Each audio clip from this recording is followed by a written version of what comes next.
السلام عليكم ومرحبا بكم معايا في وصفة جديدة. وصفتنا لنا اليوم بسبوسة بحبة بيض مع جميع النصائح باش ما تجيناش تتفتت وتجي مشربة وما تهبطش معنا في الفرن. هنا نبداو على بركة الله. نبداو في الشربات. نحط كيلو ونص تاع السكر. استعملت الكاس اللي يفد 220 مليلتر، تقابلها كيلو ونص تاع الماء. هنا في هذه الوصفه كما قلت لكم اني رايحه نمد لكم جميع النصائح باش ما تجيكمش تتفتت، لان نعرفوا البسبوسه تاع حبه بيض اغلب المشاكل تاعها هي كي تجي تفتت. حطيت لها هنا شويه لي طرونج تاع القارص وحركتهم مليح وحطيتهم على النار يغليو. بعد 5 دقائق بعد الغليان نحسبوا لهم 5 دقائق ونطفيو للفرن. هنا داخل غيسيبيون حطيت حبه بيض، نص كاس سكر ولافاني. نحطو غير نص كاس تاع سكر لان حطينا في الشربات كاس ونص باش تجي الحلاوه هذيك هي. هنا نخلطو مليح بالفوي. لا حبيتو ديروا الباتور يعني ما كان حتى مشكل. اذا استعملتوا الفوي اكيد اكو رايحين تخلطوا مليح حتى يعني السكر يبدا يذوب. هنا السكر تاعي يعني داب لي واحد 50%. هنا كما راكم تشوفوا حطيت الكسرونه تاع الشربات كانت غلات ونحطها تبرد. هنا حطيت كاس غير ربع تاع الزيت. الزيت هنا ضروري تحطوه غير بالعقل، ما نحطوش دفعه واحده. ونكمل نخلط. كما قلت لكم لا حبيتو تستعملوا هنا الباتور استعملوه. هنا راني نحاول يعني نذوب هذاك السكر. بعدها هنايا جبت نص كاس تاع سكر مع علبه تاع الياغورت ناتور. هنا الياغورت ناتور الدور تاعو رايح يعطينا واحد النعومه للبسبوسه هايله.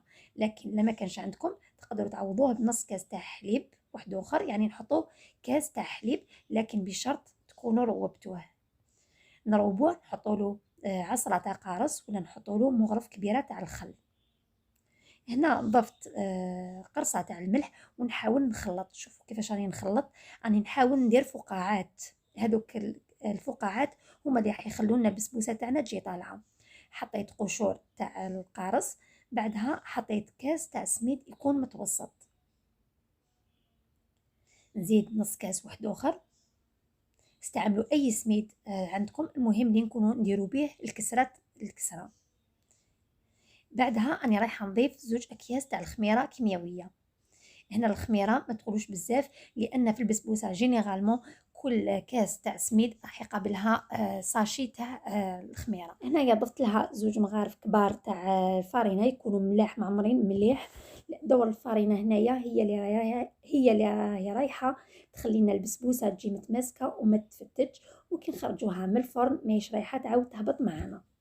نتمنى البنات كامل هذو النقاط يعني اللي مديتهم لكم يعني تاخذوهم بالعين الاعتبار باش تنجح معكم بسبوسه 100%. هنايا جبت صينيه 25 على 25 سنتيم. انا استعملت هذا الحجم وانتم تقدروا تستعملوا اي حجم اللي حبيتوه على حسب السمك اللي حبيتوه. رشيتها مع الاول وسيتها دهنتها بشويه زيت ورشيتها بشويه تاع سميد وفرغت فيها الخليط.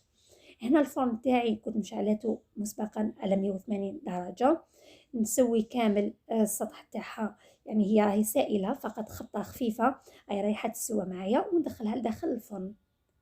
بعدها جبت معايا هنا الشربات اللي كانت تفات راهي دافيه. نحيت لها هذوك لي طرونج تاع القارص وضفت لها 2 مغارف تاع المزهر. هنايا انا حبيتها تجيني يعني شويه الذوق تاعها رايح للقلب اللوز، على بها ضفت لها المزهر. نتمنى تجربوها بهذه الطريقه، انا متاكده باللي راهي رايحه تعجبكم وما راكوش رايحين كامل تستغناو عليها. النصائح تاع هذه البسبوسه اللي مديتهم لكم وش هي؟ اول حاجه يعني لازم السكر يذوب معنا تماما.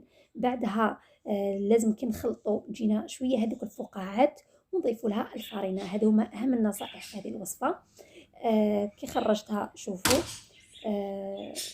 دات لنا تحميره شابه وجات طريه من الاعلى. شوفوا اصبعي غير حطيت غير جيت نرفدها قصتها بشويه صباعي. شوفوا كيفاش دارت لي هذاك الثقب. هنايا نجيب الشربات اللي كانت بردت تماما. انا درتها في الثلاجه باش يعني تبرد لي، نكون متاكده بلي تبرد تماما. وحطيتها في قلب البسبوسه تدريجيا غير تشرب لي شويه. نزيد نحط لها الكميه الثانيه حتى كملت معايا البسبوسه. وهنايا جبت 2 مغارف تاع المعجون. تقدروا ديروا معجون كما تقدروا ديروا لاجولي كما تقدروا ديروا عسل فقط باش يشد لنا هذاك التزيين من الاعلى. لو كنتم ماكوش رايحين تزينوها يعني ما ديروا لها حتى حاجه من الفوق.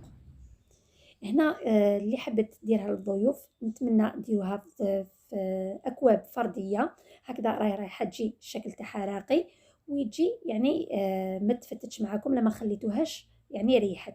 هنا بعد ما خضات وقتها ريحت مليح، كانت وقيلة ساعة ونص إلى 2 سوايع، تروحوا تقطعوها، ما نقطعوهاش يعني مباشرة لأنها رايحة تفتت معاكم. هنا قطعتها بهذا الشكل، جاتني 16 قطعة، قطعتهم قطع صغار، لكن تقدروا تقطعوهم بالشكل اللي حبيتوه والحجم اللي حبيتوه. هنايا يعني كل ما هي رايحة تبات، كل ما رايحة تجي يعني متماسكة خير وخير. أنا هنايا فقط باش نكمل لكم التصوير على بها قطعتها تمتم. شوفوا نحاول نقسم معاكم شوية باش تشوفوها كيفاش تجي متماسكة وتجي معسلة حتى للقلب. نتمنى البنات تجربوها، يعني تستحق التجربة.